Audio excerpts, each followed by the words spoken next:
Welcome back to Decode Teen Emotions. I'm your host, John. In our last episode, we explored how different parenting styles affect teen emotions. Today, we're taking it a step further, looking at what happens when home feels less like a safe space and more like a pressure cooker. Joining me are Susan, our resident expert, and Brayden, our teen guest. Hey, team. Thanks, John. Happy to be here. Hey, let's get into it. Let's start with something many teens deal with: sibling rivalry. Susan, why does it cause so much tension? Sibling rivalry can be intense. When teens feel like they're competing for attention or praise, emotions run high. One sibling often ends up feeling overlooked, and that can lead to anger or resentment. Yeah, that was me and my brother, always fighting over who mom listened to more or who got the better deal. It felt like a race every day. That's a perfect example. It's not just about screen time or chores, it's about feeling valued. When one sibling always wins the spotlight, the other starts to feel invisible. Let's bring in a case study. Susan? Sure, let's talk about Zane. He's 13 and always felt overshadowed by his older sister. Straight A's, sports star, all of it. Zane started acting out, slamming doors, yelling, getting in trouble at school.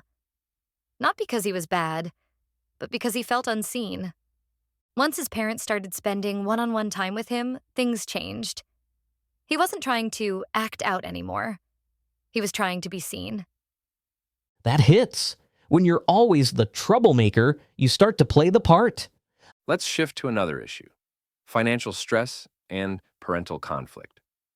Susan, how does that show up for teens? Stress at home, especially about money or arguments between parents, affects everyone. Even when it's not talked about, teens feel it. They sense the tension, the silence, the worry. It creates anxiety, and sometimes that anxiety turns into anger. I remember when my dad lost his job. No one really said anything, but the house felt different. I didn't even know why I was angry half the time. Exactly. Teens often don't have the words, so emotions come out in other ways, like snapping, shutting down, or acting out. So, how can families make home feel safe again? Start with communication. Even small things like family check-ins or I feel statements can shift the mood. Try this. Instead of saying, "You never listen," say, "I feel left out when I'm not heard." It opens the door instead of closing it. We tried something cool. We started writing notes when we couldn't say stuff out loud. That helped a lot. That's a great strategy. Communication doesn't have to be perfect. It just has to be open, honest, and kind. You heard it.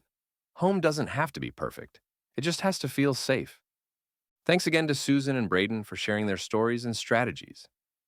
This episode is powered by Anger Management for Teens, Mad to Calm, by Agnes Blake. Be sure to subscribe and check out the free worksheet linked below. Until next time, take care and keep decoding those teen emotions.